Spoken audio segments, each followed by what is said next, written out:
की भी, और तभी स्थितियां सामान्य हो भी पाएंगी। ये बात जिसका जिक्र कर रहे थे, और राजीव प्रताप जी ने तो बिल्कुल सही खाका खींचा कि कितनी उस चेन में जुड़े हुए लोग हैं जो दाना सप्लाई कर रहा है मुर्गी पालन केंद्र में, और उसके तमाम, एक उदाहरण दिया था उन्होंने, तो वो कितने लोग हैं, और ऐसे कई उदाहरण हैं जिनको तमाम हिस्से देखने पड़ेंगे। जी यासिर, मैं आ गया आपके पास।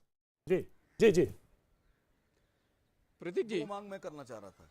देखिए अभी सवाल असीम वकार है साहब ने सवाल मेरे ऊपर उठाया था, और वो भूल गए, उन्होंने बजरंग दल का नाम ले लिया, उन्होंने आरएसएस का नाम ले लिया, उन्होंने भाजपा का नाम ले लिया, लेकिन वो केजरीवाल साहब का नाम नहीं लिया उन्होंने, जिन्होंने एफआईआर करने के लिए मौलाना साद के खिलाफ अगर किसी पहले आदमी ने एफआईआर करने के लिए कहा तो उन्होंने कहा। और आज उप मुख्यमंत्री दिल्ली के मनीष सिसोदिया का बयान है कि हम किसी भी जमाती को नहीं छोड़ेंगे। अगर उन्होंने जिस तरीके से वो खुले में शौच कर रहे हैं द्वारका के अंदर, जिस तरीके से वो बदतमीजियां कर रहे हैं, जिस तरीके से गाजियाबाद के में उन्होंने अपने नर्सों के साथ जो मामला आया था, तो इस वक्त ये लोग मुंह के अंदर लड्डू लेके बैठ जाते हैं, क्योंकि इनकी पार्टी और उनकी पार्टी का मामला आ जाता है। फिर ये लगता है कि ये किसी मुसलमान ने अगर सवाल उठा दिया तो ये नया मुसलमान हो गया, इसको इस्लाम की जानकारी नहीं है, क्योंकि ये सिलेक्टिव एमनेशिया के शिकार लोग हैं।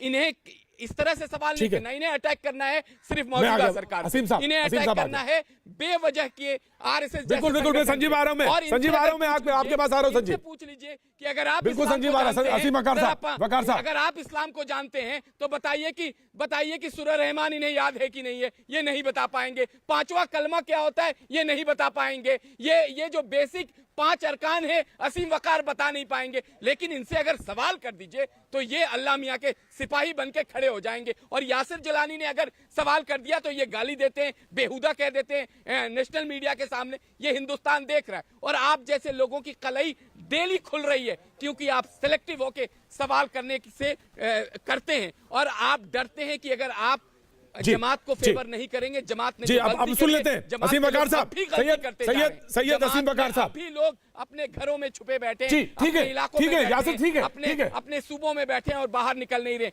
ये जो हमारा नहीं प्रतीक जी, ये ठीक है, ठीक है जलानी साहब, ठीक है, ये जो सारा का सारा कवायद है सरकार की, उसको इन्होंने खत्म कर दिया। इन्होंने ठीक है वकार साहब, ठीक है जलानी साहब, ठीक है वकार भाई, हम जीतेंगे ये जरूर हमें मालूम है, लेकिन इनकी हरकतों से, ठीक है जलानी साहब, जमात के लोगों की हरकतों से डे बाय डे, ठीक है जलानी साहब, हो गया वो बढ़ता जा रहा है। और इसे ठीक है जलानी साहब, हो गया ठीक है। अपील नहीं करेंगे। यासिर जिलानी ने सवाल कर दिया तो ये सवाल करेंगे। जी वकार साहब, मैं आ रहा हूं, राधिका आ रहा हूं, मैं आपके पास आया था लेकिन टेक्निकल कुछ प्रॉब्लम थी इसलिए नहीं आ पाया। मैं आता हूं, राधिका आता हूं मैं। वकार साहब सर देखिए, मैं कोई प्रवक्ता जमात का नहीं हूं, लेकिन क्योंकि आपका शो का वक्त लिमिटेड है, मैं 2 बातें भारत सरकार से मांग करना चाहता हूं आम आवाम की तरफ से। बहुत बढ़िया, बहुत बढ़िया। भारत सरकार की तरफ से ये अपील बार बार हो रही है कि ईएमआई जो है वो छोड़ दी जाए। लोग ये भी कह रहे हैं कि जो किराएदार हैं उनसे मकान मालिक जबरदस्ती किराया ना लें। जी ग्रोसरी बांट रहे हैं लोग, आटा दाल चावल बांट रहे हैं, तो ये बहुत आर्थिक संकट का भी समय आ गया है हमारे मुल्क में। बिल्कुल सही बात कर रहे हैं। गुजारिश ये कर रहा हूं सर, मेरी गुजारिश ये है कि जो पेट्रोल है, क्रूड ऑयल, वो $20 प्रति बैरल पर आ गया है।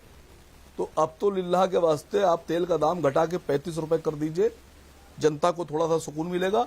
और 1 महीने का बिजली का बिल पूरे हिंदुस्तान में सारी स्टेट फ्री कर दें, 1 महीने का बिजली बिल ना लें, कम से कम उससे ही थोड़ा सा डिस्काउंट दे दिए तो जनता को राहत मिल जाए। सर, लोग घरों में बैठे हैं, काम नहीं कर रहे हैं, लोग जो डेली वेजेस वाले हैं वो काम नहीं कर रहे हैं सर, तो आप राशन नहीं दे पा रहे हैं ठीक से, तो आप कम से कम 1 महीने का बिजली का बिल, सरकार काम कर रही है, सरकार की पेट्रोल काम कर रही है, सरकार के लोग काम कर रहे हैं।